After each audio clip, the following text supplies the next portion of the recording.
भानगढ़ के भूतिया किले का रहस्य, तांत्रिक का श्राप, भूतों की कहानियां, वीरान भानगढ़ किले का कभी था भव्य इतिहास।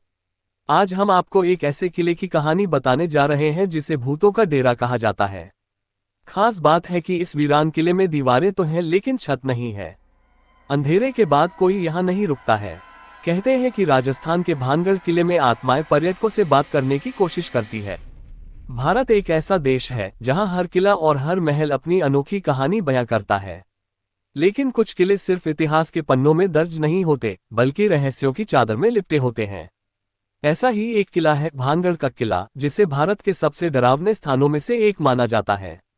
ये राजस्थान का एक प्रसिद्ध स्थल अपनी रहस्यमय और भूतिया कहानियों के लिए जाना जाता है इस किले के निर्माण, बलूनाथ के श्राप और राजकुमारी रत्नावती की कहानी के बारे में।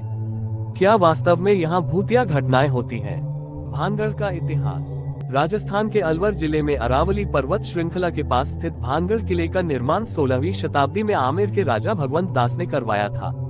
ये किला उनकी संतानों को समर्पित था, खासकर उनके छोटे बेटे माधो सिंह प्रथम को, जो अकबर के 9 रत्नों में से एक राजा मानसिंह के छोटे भाई थे। किला अपने समय में एक समृद्ध और शक्तिशाली राज्य का केंद्र था, लेकिन आज यह वीरान पड़ा है।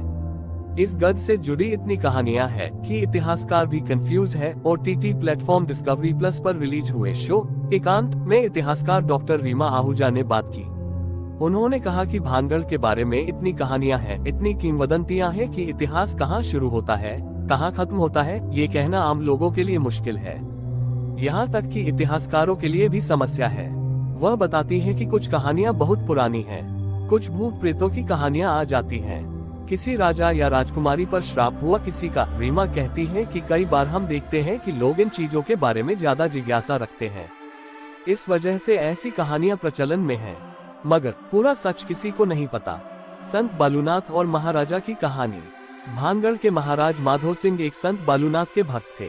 बालूनाथ ने तपस्या करने के लिए महाराज से एक गुफा बनाने की मांग की। महाराज तुरंत तैयार हो गए और उन्होंने एक गुफा बनवा दी।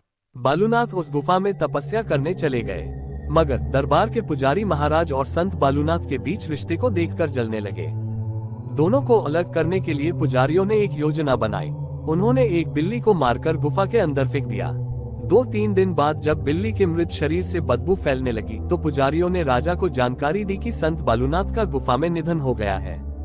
फिर संत ने दे दिया तबाही का श्राप। ये जानकारी मिलने के बाद महाराजा माधो सिंह बहुत दुखी हुए। वह गुफा तक गए, लेकिन बदबू की वजह से अंदर नहीं घुसे।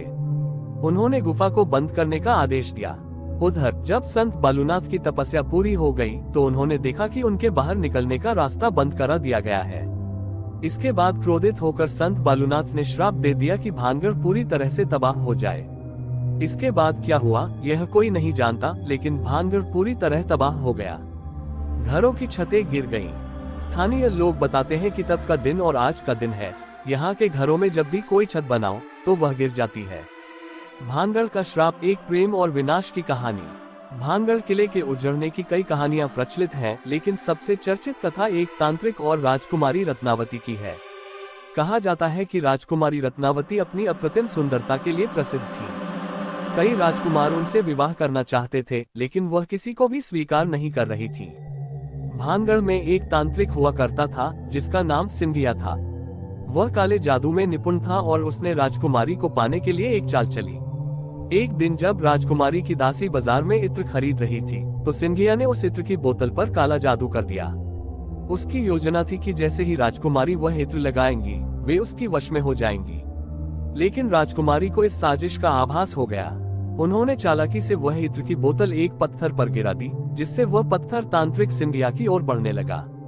वह तांत्रिक उसी के नीचे दबकर मर गया, लेकिन मरने से पहले उसने पूरे भानगढ़ को श्राप दे दिया कि यह नगर जल्द ही नष्ट हो जाएगा और यहाँ कोई जीवित नहीं रह सकेगा। भानगढ़ का विनाश। कुछ ही समय बाद मुगलों ने भानगढ़ पर आक्रमण कर दिया। भीषण युद्ध हुआ जिसमें राजकुमारी रत्नावती और भानगढ़ के अधिकांश निवासी मारे गए। इसके बाद ये किला पूरी तरह वीरान हो गया। आज भी कहा जाता है कि राजकुमारी और अन्य आत्माएं यहाँ भटकती हैं। भानगढ़ की डरावनी कहानियां। आज भारतीय पुरातत्व सर्वेक्षण विभाग एसीट ने इस किले में सूर्यास्त के बाद प्रवेश पर रोक लगा रखी है। स्थानीय लोगों का मानना है कि रात में यहाँ से अजीबोगरीब आवाजें आती हैं, किसी के चलने, चिल्लाने और रोने की आवाजें सुनी जाती हैं। कई लोगों ने ये भी दावा किया है कि उन्होंने यहाँ किसी अनदेखी शक्ति को महसूस किया है। जो भी इस किले में रात बिताने गया, वह या तो वापस नहीं लौटा या फिर डर के कारण मानसिक संतुलन खो बैठा। कई लोग ये भी कहते हैं कि उन्होंने यहाँ छायाएं देखी हैं, जिनका कोई भौतिक अस्तित्व नहीं होता। भानगढ़ किले का वर्तमान स्वरूप। आज भानगढ़ का किला खंड में तब्दील हो चुका है। यहाँ के मंदिर, महल और अन्य संरचनाएं अपने वैभवशाली अतीत की गवाही देते हैं। दिन में यह एक ऐतिहासिक पर्यटन स्थल है, लेकिन रात होते ही यह एक भूतिया स्थान में बदल जाता है। भानगढ़ का किला इतिहास, रहस्य और भूतिया कहानियों का एक अद्भुत संगम है।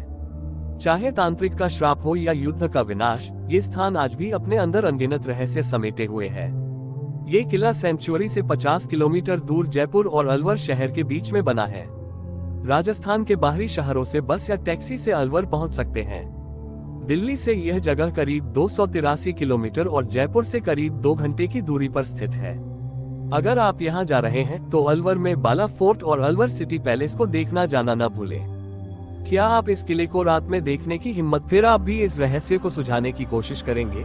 अगर आपको ऐसी और सच्ची डरावनी कहानियां चाहिए तो हमारे चैनल को सब्सक्राइब करें।